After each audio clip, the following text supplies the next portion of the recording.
Okay, we are in Chaf Vav Amud Aleph 21a, and we're at the Mishnah. I'm sorry, 26a, and we're at the Mishnah. Okay. Layita Adam Ilon Samoch L'Soda Chaverai. Imkein Herchik Mimenu Arba Amas. Okay, a person should not plant a tree next to his friend's property unless he moves it 4 amas away. Okay, we'll have to see why. The main reason here is because again, I'm not exactly sure how. I'm not a major farmer here or an orchard manager, but apparently they would plow around the trees, and the average width of the plow is 4 amas. So if you have a tree at the property line, you're gonna have to plow into your friend's field 4 amas, which you have no right to do. This is true whether it was a geffen, a vine, or whether it was any other type of fruit tree. But let's say there was a wall or a fence between the properties, so then you can't plow, you won't be able to get in. So then no problem. You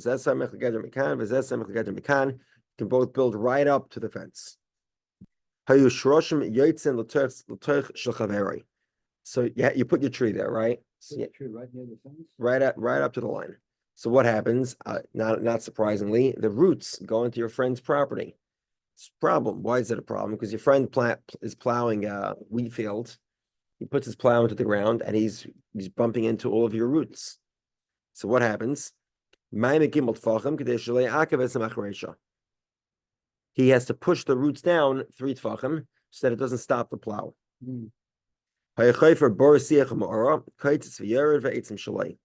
Let's say a friend was digging a swimming pool, and of course he ends up with a bunch of roots in the swimming pool. So what does he do? He cuts the roots, and there's a value of the wood of the roots. Who gets to keep that value? The eitzim shalai belongs to him. Who's the him? It's not clear. We'll have to see. Tana, we learned Arba Amas Shamar. When you speak about 4 amas, why is that? Where does that number come from? Gmara says Kedei Avodas HaKerem. It's the length of space that's necessary to plow around each of the vines.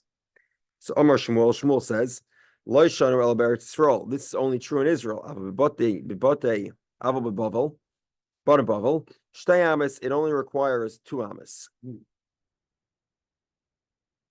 Okay. Rashi explains because they had a narrower plow. It seems that they probably plowed with a single ox as opposed to a pair of oxen. Tanya Nami Hachi, the Brisa supports this. The Brisa says 2 amas. The Mishnah says 4 amas. What's going on? The Mishnah says 4 amas. It's not 2. Allah for the Shmuel, it must be like Shmuel. It depends if it was in Bavel or in Israel. In Israel, they use a wider plow, it's 4 amas. In Bavel, they use a narrower plow, it's 2 amas. Shema Midah, it's a good proof. Some ask it as a question. Tonight, the Mishnah says, the Mishnah says you have to have 4 amas of distance. But the Brisa says, it's only 2 amas of distance. It's a contradiction. Amar Shmuel, so Shmuel comes to resolve it. And he explains like Kasha, Bavel, Beretz Yisrael. Depends whether referring to Bavel or Israel. In Bavel, where they use a narrower plow, it's 2 amas. In Eretz Yisrael, they use a wider plow, it's 4 amas. Rava bar of Chanan, Havli Hanu Dikli Amitzur de Pardesa de Rav Yosef. So Rava had a bunch of palm trees on the border, or right next to, adjacent to a property of an orchard of Rav Yosef. What was the problem? Have os tzipari yasi b'dikli. So my understanding is that there's many types of birds. They like roosting at the highest spot, right? It gives them they feel at least it gives them protection from predators. So what do? So these palm trees, they grow very tall. The trees in the orchard apparently don't grow as tall. So they went and they started roosting on these palm trees of Rava, overlooking the orchard of Rav Yosef. And of course, they're dirtying the orchard of Rav Yosef. They're picking at the fruit. They're spreading out their excrement everywhere. They were going down to the orchard and they were ruining the fruits.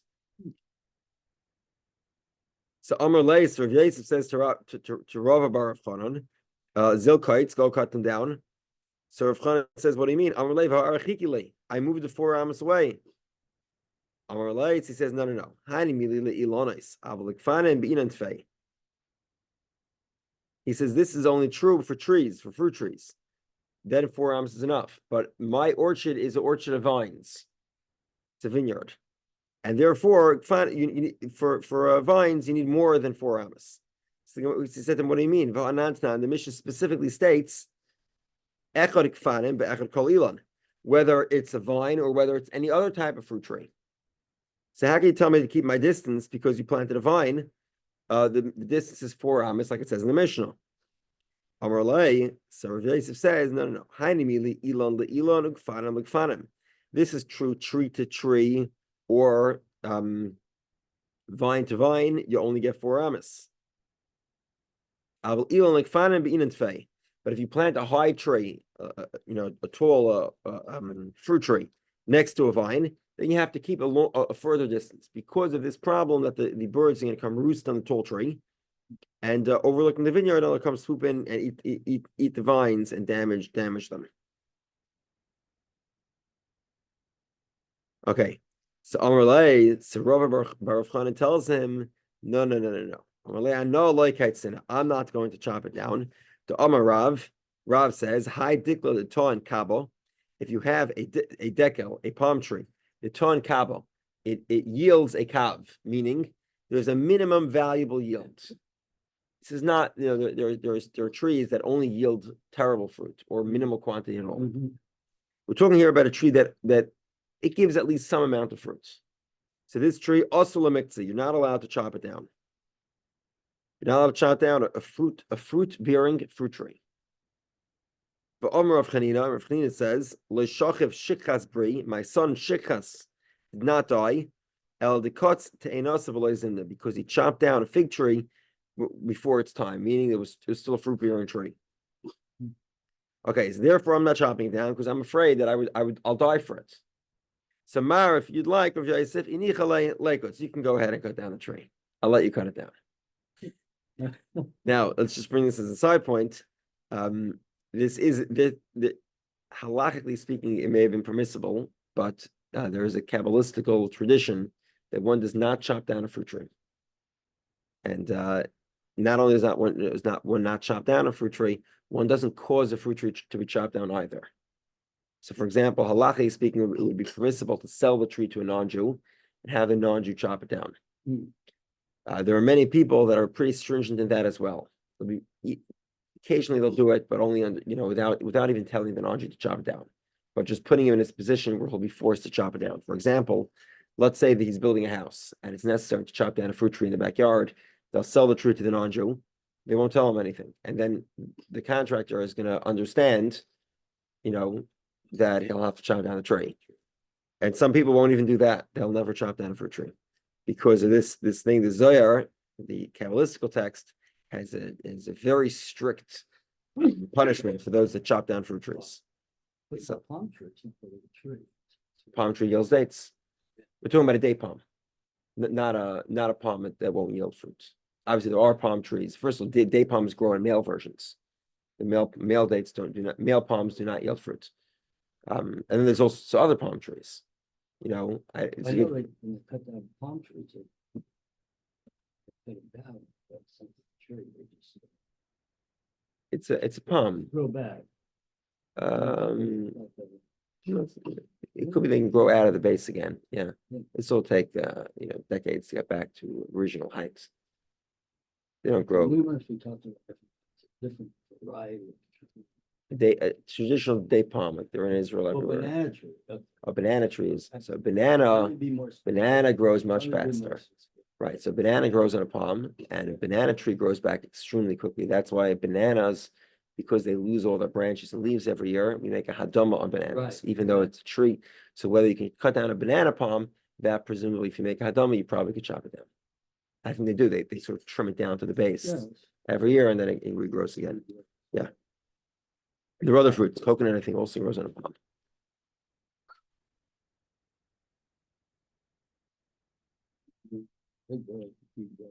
Is that coconut palms could grow? Yeah. But I think it grows on a palm. Okay, fine. Next story. Rav Huna Havli Hanu Tikli. I met Rav Huna Bar Rav Yeshua. Rav Papa has these palm trees at the property line with Rav Huna Bar Rav Yeshua, his next door neighbor. Now, if you remember, Rav Papa Rav Huna Bar Yeshua, I believe, they were the ones, if you remember, Subis and Daf was Pei Zion, I'm guessing. I think Pei Zion, Pei Dalet, somewhere around there. There was a guy who borrowed money from, they were business partners. The guy borrowed money from both of them and he died. And the only collateral he had left was the ship, right? So one guy grabbed the rudder and the other guy grabbed the sails. And each one said, we grabbed the main part of the ship. So apparently they were business partners and they were also neighbors, it looks like. Okay, so Rav Huna Bar Yeshua is the neighbor. He has a regular property. He's digging a swimming pool, and Rav Papa has his palm trees at the border. So he's digging, let's say, a water cistern or something like that, and when he passes by he digs past the roots of the palm, he cuts them. So Rav Papa says to him, "My hi, excuse me." So he says to him, he says that you have no right if the roots of your tree are causing my plow to get stopped. I'm allowed to move your roots 3 tefachim below the ground. He says to him, that's limited to 3 tefachim. But you're digging much deeper than 3 tefachim when you're cutting them. I'm digging these pits and cisterns and caves. The Mishnah says you can go ahead and cut them, and you get to keep the roots. And Rav Yeshua held that Rav Huna Bar Yeshua held that he gets to keep the branches. And again, we'll discuss it more length in a moment. So Rav Papa says to him, Rav Papa said, "Amar li kulei kulhi v'lo yachlulei." I brought him all sorts of proofs that I was right, that he had no right to cut my roots. I couldn't win the argument. Finally, I said to him, I said to him, there's a different argument here, which is as follows. We spoke about this a few times in the past. If you have a property and people start using it as a shortcut, they start walking through your property. Once it's established, they walk through your property. You have no right to close the door and close the property and prevent them from going through. This is true both of a community that's taking advantage. It's also true of individuals. If you have a guy, who finds that, because of the position of his house, it shortens his trip every day to walk through your backyard, and you let him. Once you let him, you can't build a fence anymore to stop him.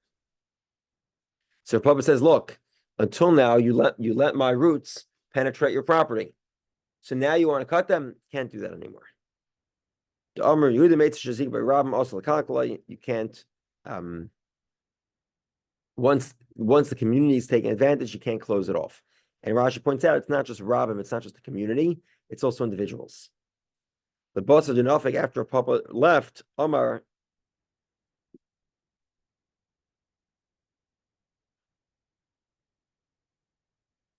Rav Huna Bar Yeshua said, "Amali Amri leKam b'Torah shesh esrei kam kan chutz l'sheish esrei amma." He could have told him that there was another distinction, as follows. We spoke in the previous Mishnah that if a guy plants a tree, he has to move it 25 amas from the property line, unless it's a carob or a sycamore, in which case it's 50 amas from the property line. Okay, why? Because it undermines the next door neighbor's pit.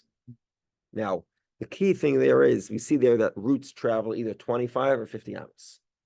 But we'll soon see later, and we'll discuss this at greater length, that actually the Yanika means how much the nutrition and the moisture, the gathering of the water from the roots only happens within 16 amas.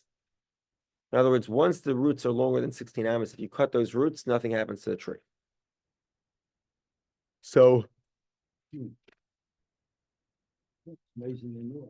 yeah. So Rav Huna, son of Rabbi Yeshua, says, I was cutting the roots that were after 16 amas. So actually, it made no difference to him whether or not his roots were cut or not. And even though he argues that his roots sort of established residency here by being here, but it doesn't make a difference because after 16 amas, the roots are not beneficial for the tree. The tree doesn't actually gain from those roots. It's too far. And therefore I would have been permitted to cut them because it's not like it's helping his trees at all. Okay, it says in the Mishnah, he's digging a pit or a cistern or a cave. He cuts the roots and the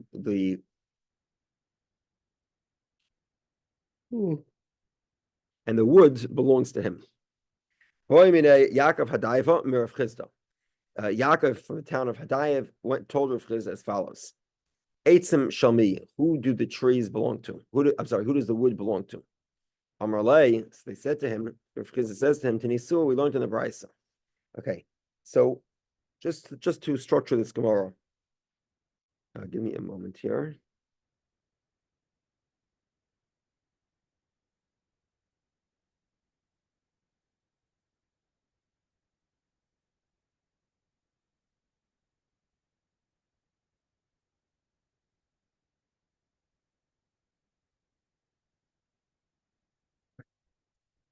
The Gemara is going to bring a proof here from a Mishnah that seems to contradict itself. And the Gemara is going to point out you can't exactly bring proofs from such a Mishnah, because clearly the point is not the contradictory point, it's some third point, which we'll explain in a moment. And then we'll give an answer and try to resolve it. That would be a conclusive answer. So in other words, the attempted answer obviously is inconclusive because it's dependent on third-party factors. And then we'll finally resolve the question with an answer that is definitive and would answer this question: who gets to keep the wood? So let's begin. Tinisu shroshi ilon shel hadyet habon b'shel hekdesh. So guy has a field. Let's say he has a large field, and he cuts away half the field, and he says, you know what, this field, it's sanctified, belongs to hekdesh. Now the problem is that he has trees that are on the property, and the roots of those trees go into the neighboring property now. So now he's actually benefiting from the property of hekdesh. Shrosh ilon shel hadyet habon b'shel hekdesh. Loy nanen v'loy mo'alan. Rabbinically speaking, he's not allowed to derive benefit from those roots. However, at the same time, he is not mo'al b'hekdesh. What does mo'al mean? Mo'al means to violate the laws of hekdesh, to misuse it, use hekdesh inappropriately. Because the tree is already here, we don't say he's misusing hekdesh. Okay, so let's explain. We say that the roots belong to the owner of the tree. That's why, because the roots belong to him, he's not misappropriating hekdesh funds, because the roots are his roots. Meaning, if you presume that the roots of a tree, even when they grow into a neighbor's property, belong to the owner of the tree, so if he uses his roots, he's not misusing hekdesh because they belong to him. It's only rabbinically that we say you shouldn't use it. But if you did use it, it does belong to you, and you don't violate the laws of hekdesh.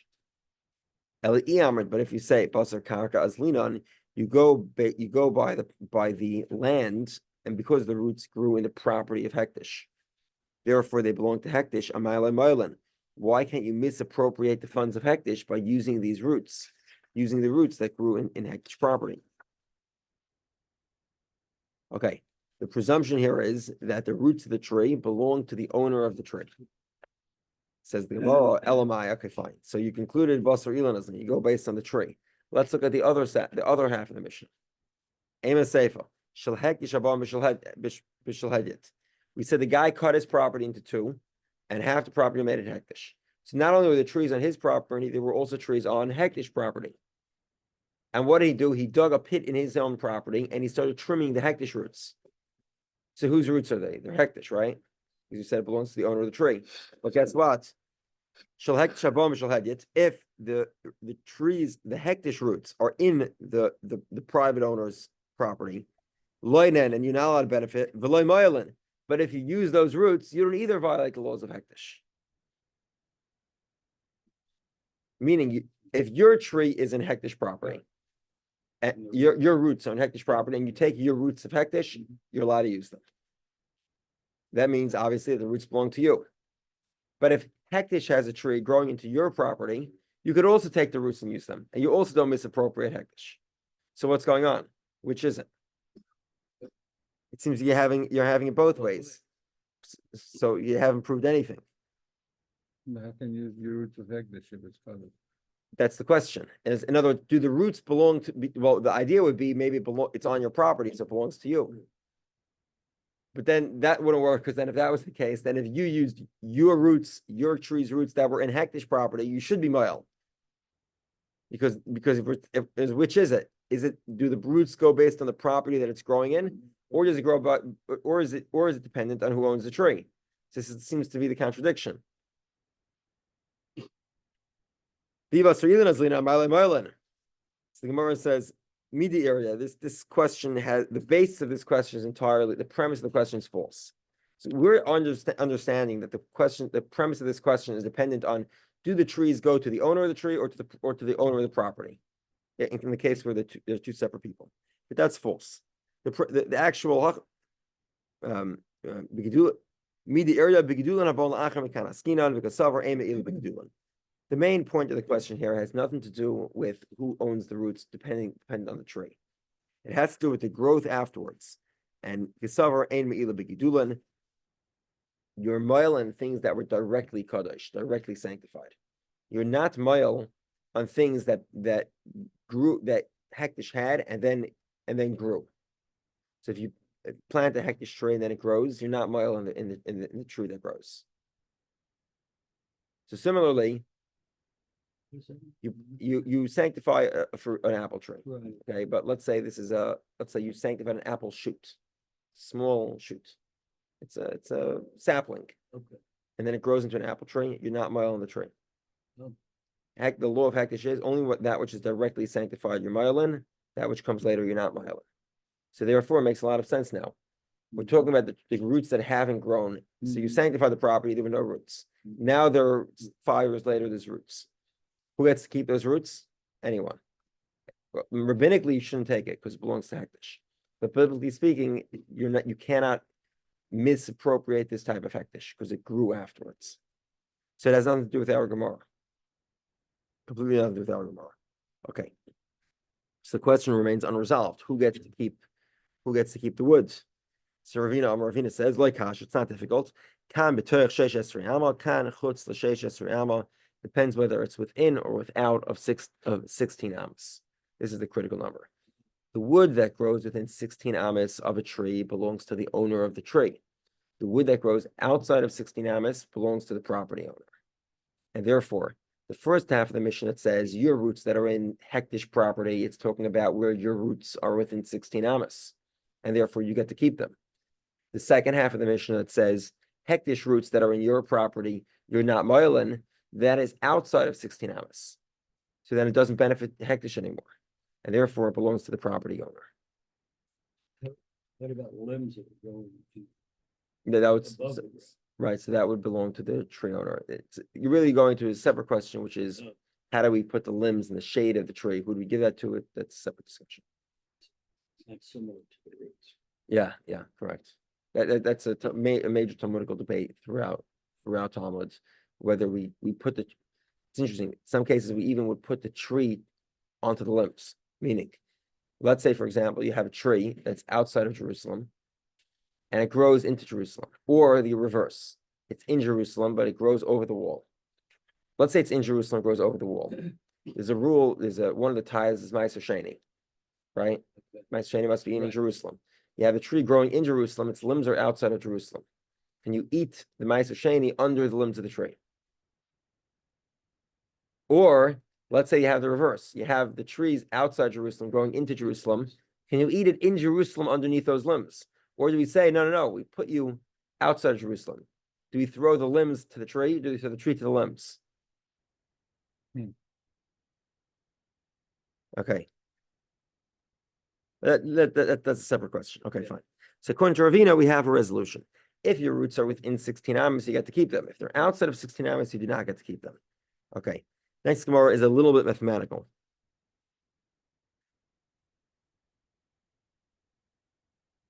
Amar Ula, we'll start. I'm not sure we'll finish it. We'll see. Ilon hasamach lameitzer b'toich sheish esrei ama. Goslin.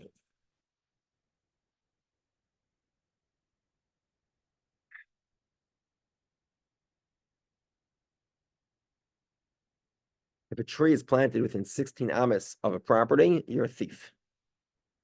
The So the Jewish law, the first fruit that grows, you bring it as bikurim, as a gift to the kohen. If it's a stolen tree, meaning then you have no right to bring bikurim. Okay, what's the idea of ula? The idea of ula is that a tree nourishes 16 amas in distance, and because it nourishes 16 amas, you cannot put a tree next to a property line. It has to be 16 amas removed from the property line. So Gemara says, "Minale le'ulaha." How does ula know this? So let's explain. Right away, let's presume ula means you have to draw a 16 amma box around every tree. What's the area of that box? So if it's a box, like you said, it's a square, so it'd be 16 in each direction, which would be a 32 by 32, which is 1024. So according to ula, the yanika, the nourishment of a tree, is a box that equals 1024 square amas. Good? Okay. They use a circle. We'll get to it. I'm trying to figure out what the difference is if the tree is a certain thickness. So you're 32 from the edge of the tree or the center of the tree or the one side. Presumably the center of the tree. Yeah. Okay. Minole le'ulaha. How does ula know this? The reason why I'm saying presumably the center is because it goes by when it was planted. So when it was planted, you're talking about a very thin tree. Then it grows afterwards. It can't extend. Minole le'ulaha. How does ula know this? Midashan as follows. Okay, so there's a basic rule here. This is the laws of Shemitah. I don't want to get too much into the specifics here, but there is a beneficial practice of plowing around the tree every year. Now, there's sort of a legal definition of an orchard. So we explained the legal definition of a vineyard, right? The legal vineyard is 2 by 2 with one tail. So it's 2 and then one in the middle. It's 5 vines. What's a legal orchard? A legal orchard is 10 trees that are within a property size called a base saw. Let's explain. What's a base saw? So we know that we have a tradition that the courtyard of the Mishkan, the tabernacle, would yield 2 saw. The courtyard was 50 by 100, which means that 1 saw is yielded by 50 by 50, right? 50 by 100, half of that is 50 by 50. So property 50 by 50 yields 1 saw. And the minimum definition of an orchard is if you have 10 trees planted in 50 by 50. So now let's count 50 by 50. What's the square feet? 2,500. There are 10 trees planted. Let's presume you can plant them, roughly speaking, equidistant. What do you get here? What's the total square footage for the nourishment per tree? So it's 2,500 divided by 10, which is 250 square feet per tree, which is way lower than ula. Ula is saying 1024, and now we're saying it's 250. That's the question. Okay, it's not. The Mishnah says, if you have 10 trees, okay, so let's be clear here. Netiyos aren't trees. Netiyos, these are like shoots, like saplings, very small trees. They're just planted. So you have very small trees, 10 of them to a base saw. So once they're in a base saw, then the whole thing is now established as a legal quote-unquote orchard, and therefore, you plow the entire base saw. The entire 50 by 50 is plowed because of these 10 trees. And the reason for that is because an orchard, you can plow the whole orchard. It has a legal definition of an orchard, you plow the whole orchard. Okay. Ad Rosh Hashanah until Rosh Hashanah. Okay. Kama Havlahu, how big is this space? Trey Alpha v'chamish mea. It's 2,500. Garmidi, square amas. The kol chad v'chad kama matilei. To each tree, how much nourishment based on this measurement? Mosan v'chamshin, 250. Simar says, Halay Havada Ula. That does not equal Ula. Ula says 1024, 1,024. And now we're saying it's only 250. Simar says, okay, V'elamida Tanan as follows. Shloisha Ilonis. In this orchard, instead of having 10 young trees, you actually have 3 large trees, mature trees. So then, even if it belongs, each tree belongs to a different person. Harelo mitzdarfen, they combine. The charshin kol be'esav b'shvilon. They could plow the entire property because of these three large trees. Kama havalahu. Okay, so let's calculate. How much space do we have here? Again, 50 by 50. How much space? 2,500. Right? Trey alpha v'hemei agarmidi. You have 2,500. L'kol chad kama motile. Now you have three mature trees. How much square amas of nourishment to each of the three trees?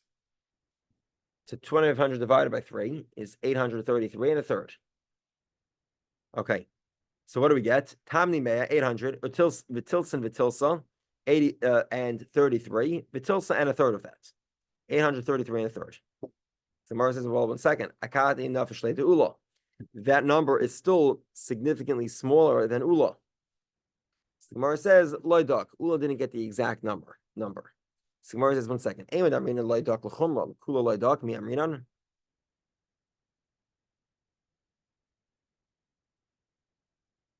One second. Ula here is being lenient in the laws of Bikurim. Ula is saying that 1,024 square feet is 1,024 square feet is the nourishment, and if you edge into your friend's property, then you will not bring Bikurim. So he's going to be lenient on you to bring Bikurim. But in truth, actually, the number is much smaller. It's only 833 square feet. So actually, you should have to bring Bikurim at that point. If you're let's say 30 amas away from your friend, right? 30 by 30 is 900. Then according to Ula, you would not bring Bikurim. But according to this Mishnah, you actually should bring Bikurim because you have not violated your friend's space. So when can you say somebody who's imprecise? L'chumra, to be stringent, to add extra stringencies. But to be lenient, l'kula loydok mi amrinan, do you say to be lenient? No, you don't. You can't be lenient because based on that. The Gemara says, this is what Jules pointed out, like in the first second. So Gemara says, mi savras b'ribu kamrinan b'ihula kamrinan. Why are we making a square? According to Ula, we should be drawing a circle as in a radius. So let's explain. Michti, let's examine this. Kama meruba yoser aligo. How much bigger is a square over a circle within it? Now the answer is, so the Gemara says, revia, a quarter. A circle represents 3/4 of the space of a square. It's not quite precise because obviously we're not taking the fraction of the pi into account. Okay. So what do we get? Pashalahu. So now let's change the number. We have a radius of 16, right? Mm-hmm. So we have was it 16 times itself, 6 times 16 times 3, and that gives us no, it would be 3r squared.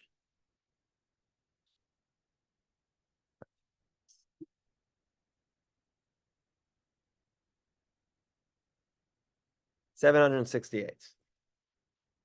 Okay, well, 768, we're getting pretty close now. We have 833 to 768. That's a difference of 65, right? And a third. Okay. Revia. So Pashu Zayin Meya V'Shitim V'Tamne. We have 768. The Kati Pashlei Palgada Amsa.